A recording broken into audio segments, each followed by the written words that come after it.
మన రాష్ట్రాల్లో ఆర్థిక అవసరాల కోసం అప్పులు ఎట్లా తెస్తాయో, అప్పులు ఎలా తీసుకుంటాయో, అసలు ఎవరు అప్పులు ఇస్తారు, అసెంబ్లీలో ఆమోదం లేకుండా అప్పు తీసుకోవడం అనే విషయం ముమ్మాటికి వీలు కాదని చెప్పుకోవచ్చు. రాష్ట్రాలు ప్రధానంగా 4 మార్గాల్లో అప్పులు తీసుకుంటాయి. అప్పు తీసుకోవడం ఒక పక్క, రీపే చేయడం మరో పక్క పెద్ద బాధ్యత. రాష్ట్రానికి డబ్బు అవసరం పడుతుంది. ఎందుకు పడుతుంది? ప్రాజెక్టుల కోసం, ఉద్యోగ జీతాల కోసం, సంక్షేమ పథకాల కోసం, ప్రగతి అంటే ఏదైనా డెవలప్మెంట్ చేయడానికి సంబంధించినటువంటి పనుల కోసం అప్పు అవసరం పడుతుంది. ఎవరు అవునన్నా కాదన్నా, ఎవరు ఎన్ని విషయాలు చెప్పినా కూడా రాష్ట్రానికి డబ్బు అవసరం. ఖచ్చితంగా రాష్ట్రాలు అప్పు తెస్తాయి, కానీ అది సులభం కాదు. నమస్తే, నేను మీ క్రాంతి. మునుపటి వీడియో ఆదరించినందుకు మీకు చాలా కృతజ్ఞతగా నేను ఈ వీడియో చేస్తూ ఉన్నా. మీ ఆదరణ ఇదే విధంగా ఉండాలని మనస్ఫూర్తిగా కోరుకుంటున్నా. ఎందుకు అంటే ఊహించని విధంగా మీరు ఆ వీడియోను ఆదరించినటువంటి తీరుకు మేము చాలా కృతజ్ఞతలుగా ఈ వీడియో చేస్తూ ఉన్నాం.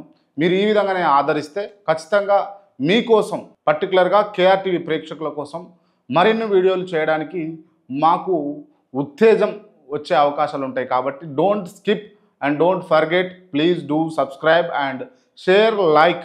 అండ్ ఈ వీడియో దేని గురించి అనంటే, అసలు రాష్ట్రాలు అప్పులు ఎలా చేస్తాయి. మనం ఇంతకుముందు వీడియోలో చూసాం భారతదేశం అప్పెంత, భారతదేశంలో ఉన్న ప్రతి వ్యక్తికి తన నెత్తిపై ఉన్న అప్పెంత, అసలు భారతదేశం మోడీజీ అప్పులు ఎట్లా తీసుకొస్తాడు అన్న వీడియోను మనం చూసినాం. కానీ ఇప్పుడు అసలు రాష్ట్రాలకు అప్పులు ఎలా వస్తాయి, అప్పులు ఎందుకోసం చేస్తారు, అప్పులు ఏ విధంగా తీసుకుంటారు అన్న అంశాన్ని ఈ వీడియోలో పూర్తి స్థాయిగా చూద్దాం. మళ్ళీ చెప్తున్నా, don't skip, please do subscribe and like, share. ఎందుకనంటే మీరు చూస్తున్నటువంటి వీడియో, మీకు ఇస్తున్నటువంటి జ్ఞానం, మీకు ఇస్తున్నటువంటి సబ్జెక్టు ప్రతి ఒక్కరికి చేరాలన్నదే మా ఉద్దేశం. అందుకోసమే నేను మరీ చెప్తా ఉన్నా, do like and subscribe, share. Right, వీడియోలోకి వెళ్దాం. అసలు రాష్ట్రాలు అప్పులు ఎలా తీసుకొస్తాయి, ఎవరిస్తారు, ఎంతవరకు ఇస్తారు, అసలు ఏ ప్రమాణాల చేత రాష్ట్రాలకు అప్పులు వస్తాయో క్లియర్గా ఈ వీడియోలో చూద్దాం. Right, let's start. మీరు ఎప్పుడైనా ఆలోచించారా మన రాష్ట్రాల్లో ఆర్థిక అవసరాల కోసం అప్పులు ఎట్లా తెస్తాయో, అప్పులు ఎలా తీసుకుంటాయో, అసలు ఎవరు అప్పులు ఇస్తారు, అసలు తీసుకున్న అప్పులకు ఏమైనా గ్యారంటీలు ఇవ్వాలా, మళ్ళీ రీపే చేయాల్సిన అవసరం ఏమన్నా ఉంటుందా? ఇవన్నీ మనం ఎప్పుడన్నా ఆలోచించినామా? ఆలోచించే ఉంటారు కొంతమంది చూస్తున్నటువంటి మిత్రులు. వారి కోసము అసలు ఏమీ తెలియకుండా అసలు రాష్ట్రాలు అప్పులు ఎట్లా తెస్తాయి, అప్పులు తేవడానికి కావాల్సినటువంటి గ్యారంటీ ఏంది, అప్పులు ఎవరు ఇస్తారు అన్న అంశాలు తెలుసుకోవాలని చాలామందికి ఉంటుంది. సో వారి కోసమే ఈ వీడియోలో మనం పూర్తిగా తెలుసుకునే ప్రయత్నం చేద్దాం. రాష్ట్రాలు అప్పులు తీసుకునే విధానాన్ని, షరతులు, వాటి పరిమితులు అన్నీ క్లియర్గా ఈ వీడియోలో నేను చెప్తా. ఒక్కొక్కటి మిస్ కాకుండా దయచేసి చూడండి.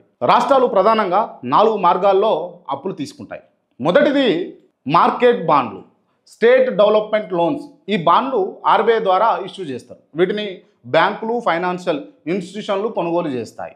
రెండవది post office పొదుపుల Nidhi, NSSF, post office పొదుపుల Nidhi.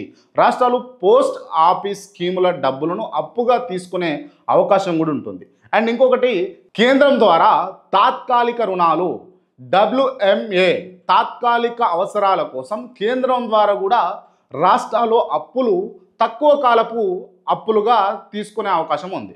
And ఇంకోటి విదేశీ సంస్థల నుండి, వరల్డ్ బ్యాంక్, ADB నుంచి కూడా తీసుకునే అవకాశాలు ఉంటాయి. ఈ రుణాలు రాష్ట్రాలు నేరుగా కాకుండా కేంద్రం ద్వారా పొందే అవకాశం ఉంటుంది. దీనికి కేంద్రం సపోర్ట్ చేయాల్సిన అవసరం కూడా ఉంది, గమనించాలి. అండ్ ఇంకొకటి అప్పు తీసుకునే షరతులు ఏంటిది, అసలు షూరిటీలు ఏ విధంగా ఇవ్వాలి రాష్ట్రాలు అన్న అంశాన్ని ఇప్పుడు చూద్దాం. మనం ఏదో సినిమాల్లో అప్పులు తెచ్చి ఇది చేసి అది చేసి కొంతమంది చూపించే ప్రయత్నం చేస్తారు. సినిమాల్లో ఉండదు. అసలు రాష్ట్రాలు అప్పులు తెచ్చే ముందు ఖచ్చితమైన నియమాలు, షరతులు పాటించాల్సిందే. ముఖ్యంగా FRBM చట్ట పరిమితులు ఏ విధంగా ఉంటాయంటే, ప్రతి రాష్ట్రానికి అప్పు GSDP పరిమితి ఉంటుంది. ఉదాహరణకు 3.5% వరకు మాత్రమే అప్పులు తీసుకొచ్చే అవకాశాలు ఉంటాయి. శాసనసభ ఆమోదం కూడా అవసరం అప్పులు కావాలంటే. ప్రతి అప్పు బడ్జెట్లోనో ప్రత్యేక బిల్లులోనో ఖచ్చితంగా పొందుపరిచి ఉండాలి. అండ్ అదేవిధంగా షూరిటీలు, అత్యధికంగా బాండ్ల రూపంలో అప్పులు తీసుకుంటారు కాబట్టి ప్రాపర్టీ షూరిటీలా ఇవ్వాల్సిన అవసరం ఉండదు. అండ్ ఇంకొక విషయం ఏంటంటే తీసుకున్న అప్పులు రీపే ఎలా చేస్తారు అన్న అంశాన్ని ఇప్పుడు చూద్దాం.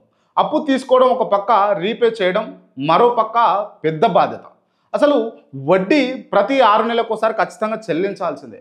మూలధనం పూర్తయిన తర్వాత మొత్తం తిరిగి ఇవ్వాల్సిన అవసరం అయితే ఉంటుంది. కొన్నిసార్లు పాత అప్పు రీపే చేయడానికి కూడా కొత్త అప్పు తీసుకుంటారు. దీన్ని డిబేట్ రోల్ ఓవర్ అంటారు.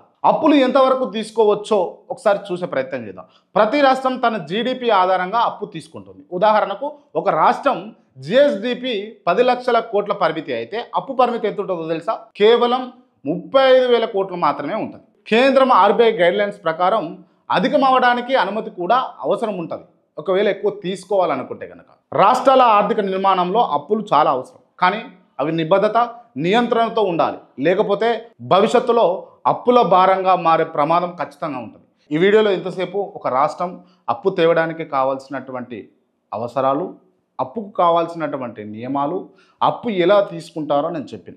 ఇప్పుడు మన రాష్ట్రం, మన తెలంగాణ రాష్ట్రాన్ని ఉదాహరిస్తూ కొన్ని అంశాలు మీకు చెప్పే ప్రయత్నం చేస్తాం. ఇప్పుడు మనం ఒక ముఖ్యమైన విషయాన్ని తెలుసుకుంటున్నాం. ఒక రాష్ట్రం అంటే అది మన తెలంగాణ లాంటిదే అనుకుందాం. అప్పులు ఎలా తెస్తుంది, ఎవరిని అడుగుతుంది, ఎలా అంగీకారం వస్తుంది, మరి ఆ అప్పుల రీపే చేయాల్సిన విధానం ఏంటో ఒక్కసారి అప్లై చేసి చూద్దాం.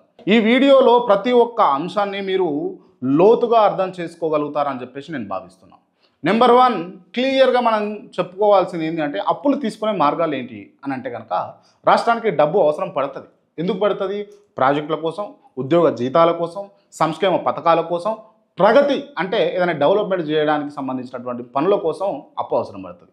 ఈ అవసరాలను తీర్చుకోవడం కోసం రాష్ట్రం 4 రకాలుగా అప్పు తెచ్చుకోవచ్చు. అవి ఏంటియో చెప్తాం. నెంబర్ 1 ఏంటి అంటే state development loans, SDLS. RBI ద్వారా మార్కెట్లో బాండ్లు ఇష్యూ చేస్తారు ఒకటి. ఇంకోటి ఏంటంటే బ్యాంకులు, ఫైనాన్షియల్ ఇన్స్టిట్యూషన్లు, అదేవిధంగా మ్యూచువల్ ఫండ్లు ఇవి కొనుగోలు చేస్తూ కూడా తీసుకోవచ్చు. అదేవిధంగా బిడ్డింగ్ ఆధారంగా ఎవరు తక్కువ వడ్డీ అడిగితే వారికి ఇవ్వబడుతుంది. ఎగ్జాంపుల్ ఏంటి అని అంటే 2 రాష్ట్రాలు తీసుకొని XY 2 రాష్ట్రాలు తీసుకుంటే X ఒక వడ్డీ ఇస్తా అని చెప్తే Y ఒక వడ్డీ ఇస్తా అని చెప్తే ఇందులో ఎవరు ఎక్కువ వడ్డీ ఇస్తే వారికే ఆ బిడ్డింగ్ ఆధారంగా అప్పు ఇవ్వబడుతుంది. అండ్ ఇంకొకటి ఏంటి అంటే NSSF, national small savings fund. ఇది పోస్ట్ ఆఫీస్లో వేసిన పొదుపు డబ్బు నుండి రాష్ట్రాలు అప్పు తీసుకుంటాయి. ఇది కూడా దీనికి ఖచ్చితంగా కేంద్రం సహాయం కావాల్సిందే. అండ్ ఇంకొకటి ఏంటంటే WMA, తాత్కాలిక అప్పులు, వేస్ అండ్ మీన్స్ అడ్వాన్సెస్. జీతాల కోసం, తక్షణ అవసరాల కోసం తక్కువ కాలానికి రుణం తెచ్చుకునే అవకాశం కూడా ఉంటుంది. ఇది ఆర్బీఐ నుండి డైరెక్ట్గా వచ్చే అవకాశాలు కూడా ఉంటాయి. అండ్ ఇంకొకటి ఏంటంటే అంతర్జాతీయ సంస్థల నుంచి కూడా అప్పులు పడతాయి. ఏ విధంగా అంటే వరల్డ్ బ్యాంకు, ADB వంటి సంస్థల నుండి ప్రాజెక్టుల కోసం రుణాలు తీసుకొచ్చే అవకాశం కూడా ఉంటుంది. ఇక్కడ కేంద్ర ప్రభుత్వం వారధిగా పనిచేస్తుంది, రాష్ట్రం మళ్ళా రీపే చేయాల్సిన అవసరం ఉంటుంది.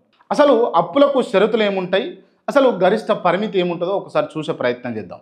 ఏదో సాదాసీదాగా మనం చెప్పులు వేసుకొని పోయినట్టు సినిమాలో చూపించినట్టు అప్పు తెచ్చేసుకోవచ్చు అని అనుకుంటే పొరపాటే. ఇందుకు కొన్ని కఠినమైన షరతులు ఉంటాయి.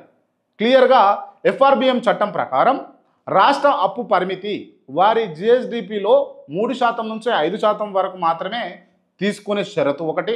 అదేవిధంగా దీనికి కేంద్ర ఆమోదం తప్పనిసరి ఉండాల్సిన అవసరం ఉంటుంది. అండ్ ప్రతి త్రైమాసికానికి అంటే ప్రతి 3 నెలలకు కేంద్రం బారోయింగ్ సీలింగ్ నిర్దేశిస్తుంది. అదేవిధంగా దీన్ని కనుక మించితే మళ్ళా అప్పు మంజూరు కాదు. బడ్జెట్లో తప్పనిసరిగా పొందుపరచాల్సిన అవసరం ఉంటుంది. అంటే మన రాష్ట్ర బడ్జెట్ సమావేశాలు ఏర్పరిచినప్పుడు ఖచ్చితంగా ఈ అంశాలన్నీ కూడా బడ్జెట్లో తప్పనిసరిగా పొందుపరచాలన్నట్టు. అసెంబ్లీలో ఆమోదం లేకుండా అప్పు తీసుకోవడం అనే విషయం ముమ్మాటికి వీలు కాదని చెప్పుకోవచ్చు. అండ్ ఇంకోటి ఏంటంటే షూరిటీలు, భూములు. ఇక్కడ చాలామందికి ఓ అపోహ ఉంది, రాష్ట్రం అప్పు తీసుకుంటే భూములు తాకట్టు పెడతారని. ఇది వాస్తవం. సాధారణంగా రాష్ట్రాలు కొలెక్టరల్ ఇవ్వవు, ఎందుకంటే ప్రభుత్వం డిఫాల్ట్ అవ్వడం చాలా అరుదు. కానీ కేంద్రం ఏమి చేస్తుందంటే రీపే చేయకపోతే రెవెన్యూ డెవల్యూషన్స్, కేంద్రం నుంచి వచ్చే డబ్బును కొంతమేర ఆపేసే అవకాశాలు ఉంటాయి. చెల్లింపు విధానం ఎంతగా చెల్లిస్తారు, ఎలా తిరిగి చెల్లిస్తారన్న అంశాన్ని ఒకసారి చూస్తే కనుక వడ్డీ ప్రతి 6 నెలలకోసారి చెల్లించాలి ఖచ్చితంగా. ప్రధాన మొత్తం ఏదైతే ఉంటుందో మొత్తానికి 5 సంవత్సరాలు లేదా 10 సంవత్సరాలు లేదా 15 సంవత్సరాలలో రీపే చేయాల్సిన అవసరం అయితే ఉంటుంది. పాత అప్పు రీపే చేయడం కోసం కూడా కొంత కొత్త అప్పు కూడా తీసుకుంటారు. ఎందుకు అని అంటే ఇప్పుడు ఈ అంశాన్ని గమనిస్తే క్లియర్గా కేసీఆర్ కొంత మేరకు అప్పు చేసిండు. ఈ కేసీఆర్ ఎంత అప్పు చేసిండు, రేవంత్ రెడ్డి ఎంత అప్పు చేస్తున్నాడు, రేవంత్ రెడ్డి ఎందుకోసం చేస్తున్నా అన్న అంశాన్ని నేను భవిష్యత్తులో రాబోయే వీడియోలో క్లియర్గా చెప్పే ప్రయత్నం చేస్తా. బట్ ఇక్కడ ఏంటి అని అంటే పాత అప్పు రీపే చేయడానికి కొత్త అప్పు తీసుకోవడాన్ని డెట్ రోల్ ఓవర్ అంటారు. అసలు డెట్ రోల్ ఓవర్ అంటే ఇప్పుడు కేసీఆర్ చేసినటువంటి అప్పును కేసీఆర్ అధికారం కోల్పోయిన తర్వాత రేవంత్ రెడ్డి అధికారంలోకి వచ్చాడు కాబట్టి ఖచ్చితంగా రాష్ట్రానికి ఉన్నటువంటి అప్పుకు సంబంధించిన వడ్డీని పే చేయాల్సింది ఎవరు? రేవంత్ రెడ్డి కొంత అప్పు మళ్ళా తీసుకునే అవకాశాలు ఉంటాయి. దీన్ని డెట్ రోల్ ఓవర్ అంటారు అన్నట్టు. ఎవరు అవునన్నా కాదన్నా ఎవరు ఎన్ని విషయాలు చెప్పినా కూడా రాష్ట్రానికి డబ్బు అవసరం. ఖచ్చితంగా రాష్ట్రాలు అప్పు తెస్తాయి, కానీ అది సులభం కాదు. కేంద్రం గ్రీన్ సిగ్నల్ ఇవ్వాలి, జిఎస్డివి పరిమితి దాటకూడదు, అప్పు తెచ్చిన దాన్ని మార్చాలి, వడ్డీతో పాటు మూలధనం కూడా ఇవ్వాలి. ఖచ్చితంగా అందుకు ప్రతి రాష్ట్రం ఆర్థిక బాధ్యతగా వ్యవహరించాలి. సో అప్పు తేవాలి అని అంటే గిన్ని తనలాటలు ఉంటాయి అని అన్నది మనం ఈ వీడియోలో చూసినాం.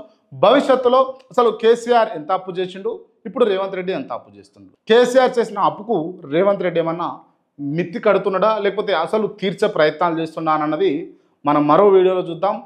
జై హింద్.